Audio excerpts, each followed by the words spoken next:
their day, and I think they said it would be ready in the spring. I think that that's when they said, I mean, trust, unless I misunderstood this, you take that data, you analyze it, you then use, oh God, I forget, what's the other measuring tool that we have? STAR, right? And you come up with, what I'm more interested in is an action plan based off of that data. And that's what's important to me. And I don't think you get that in 2 or 3 weeks, on top of your already very busy schedule.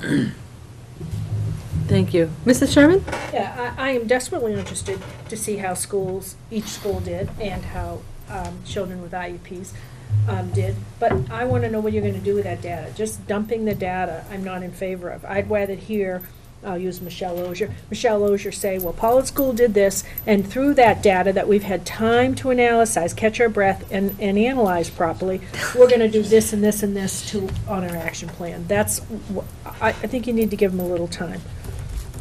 Thank you. That's my theory. Okay. So we have a motion on the floor. Had a few people express their opinions on the subject. Did you have something else to add, Mrs. Green? Yeah, you know, when the administrators go before the budget committee and ask for various things, it's helpful for everyone in the district to know the academic achievement of the various schools, to see which schools might need a little bit more financial support. I don't know if throwing money at it is, well, I don't know. I'm going to comment. Mrs. Sherman?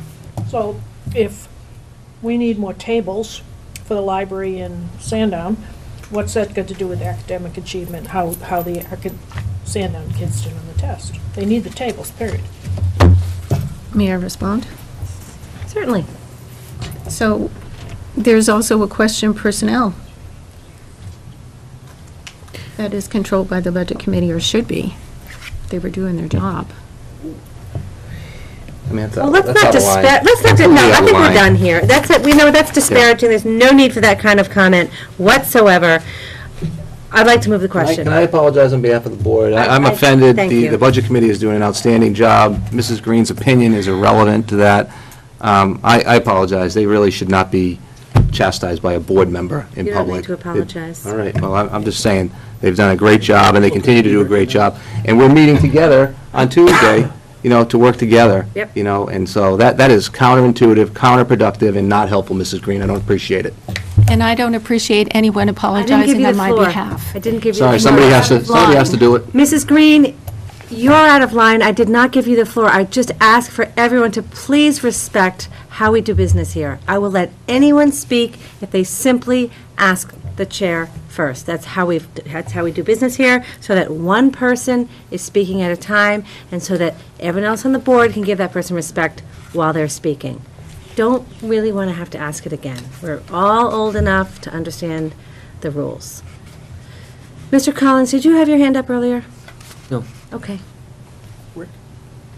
Mr. Blair? I did, and I took it back down. All right. Sorry. Mrs. Sherman?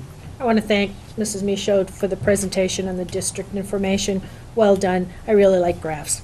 I hope that parents out there go to some of those nights so that they can understand what they're seeing, because I'm not sure we all understand exactly what this data. It's one data point. You're exactly right. We're just getting started.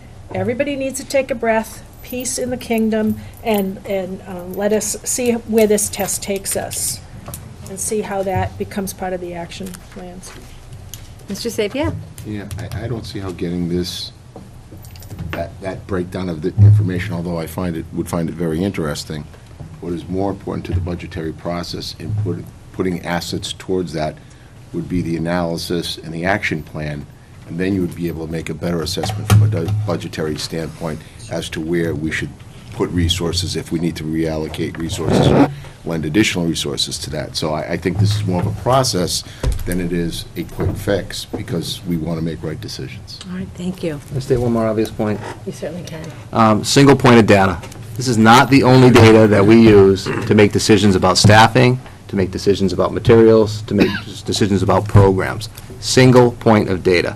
We use many measures, and so Ms. Michaud, Ms. Armfield, they could spend the next hour explaining all those measures if that were what was on the agenda, but what was on the agenda tonight was a district presentation of the data, which is what you received tonight, a district presentation.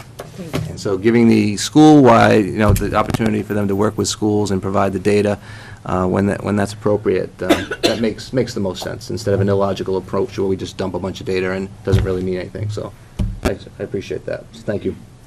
Certainly. Mrs. Belcher, would you read the motion back to us? Sure, the motion was made by Mrs. Green to get school-level data from the Smarter Balance as well as IEP data by grade 2 meetings from now, which equates to December 17th. This was seconded by Mr. Sapia. Very good, thank you. All in favor of the motion? 1. Opposed? 7. Mrs. Sherman? Oh, sorry. Okay. I'm sorry. 8. That's quite all right. That's why I just want to, I'm writing down. wasn't sure if you're abstaining. That's all right. So 8. 8 again, so the motion fails. Very good. All right.